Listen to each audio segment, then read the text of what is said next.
Good afternoon. Thank you for coming all.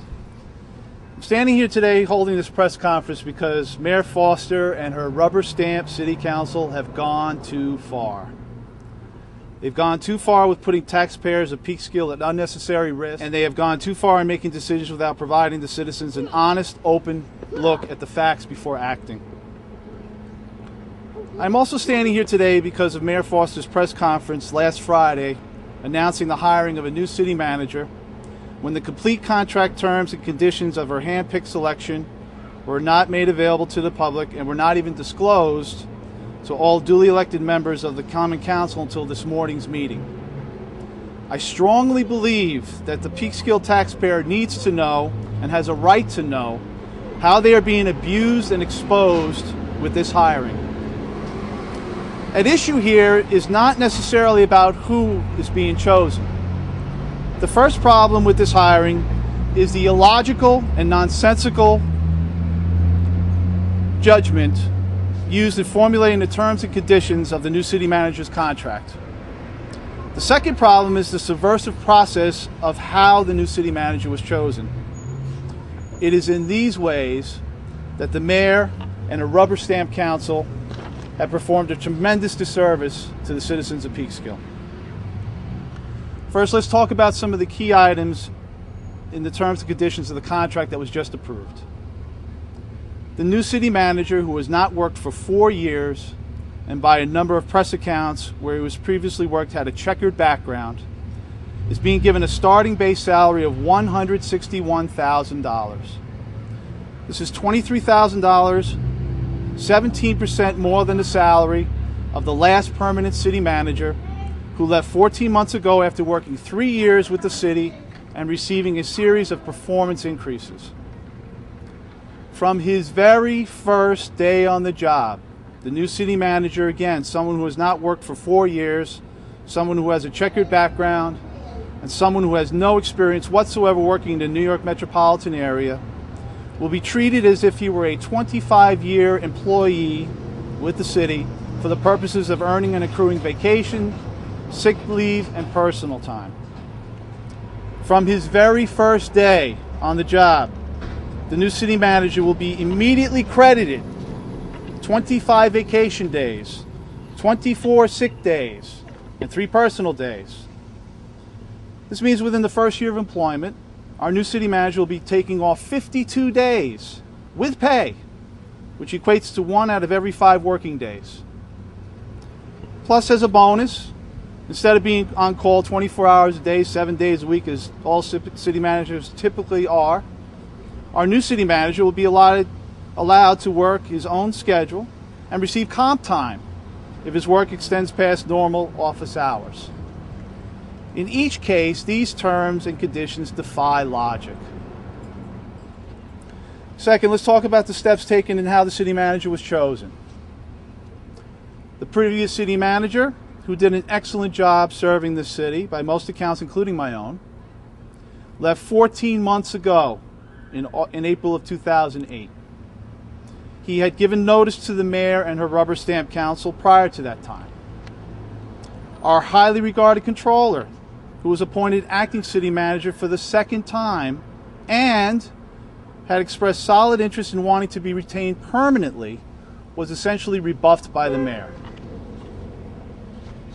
With the initial meeting of the city's Citizen City Manager Search Committee that happened back on December 22nd of 2008, the process of searching for a new city manager did not start until more than 9 months after the previous city manager had left. And before anyone tries to assign blame for this choice on the Citizen City Manager Search Committee, let's review the actions and duties of the committee. According to a prominent member of this committee, out of the 54 applications that were received, 1 was dismissed because the applicant was offered a job somewhere else, and 39 were deemed not qualified, either in terms of education or experience, as spelled out in the city charter. The 14 remaining applicants who were qualified on paper were reviewed a second time.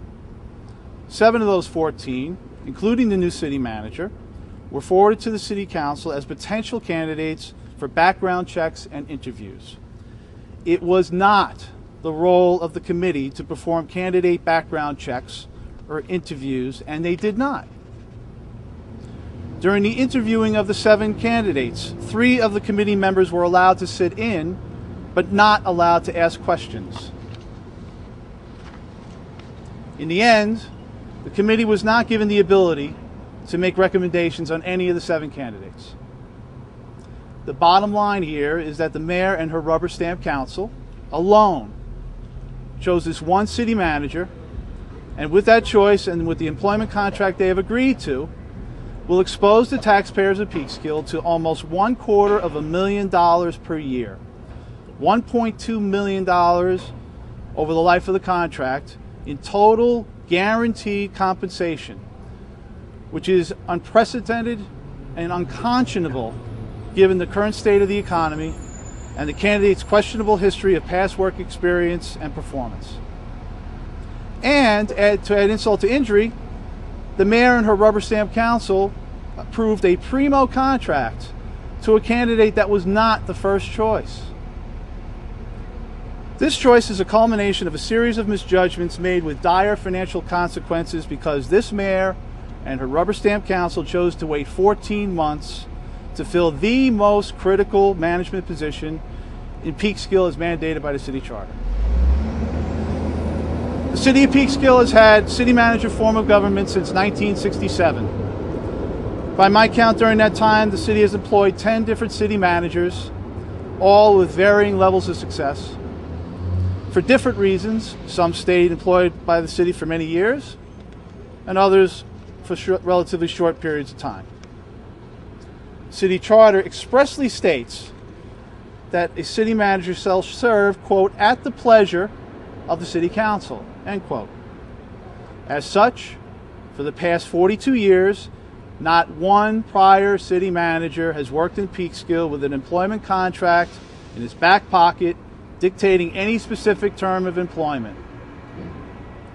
With the action taken earlier this morning by Mayor Foster and her rubber stamp council, the clear language in the city charter has been completely ignored, and the taxpayers in Peekskill are left with a financial commitment that is well over $1 million to an unproven employee, at best a checkered performance history.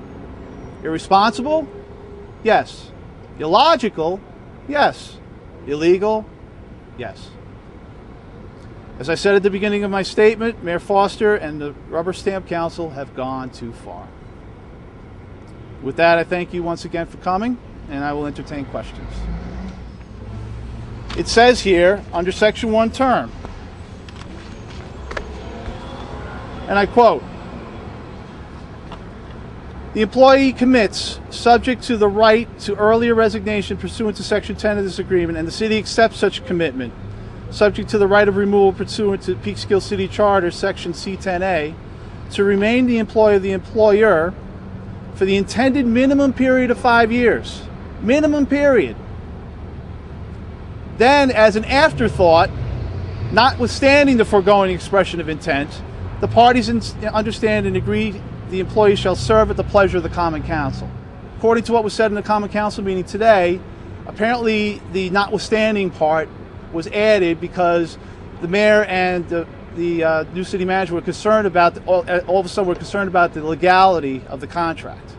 So they added the notwithstanding clause after the fact. What do you think should be done now that they've approved it? Well, there's nothing that really can be done. This man is going to come on board on August 1st. He's going to serve as the city manager, and we will see where it goes.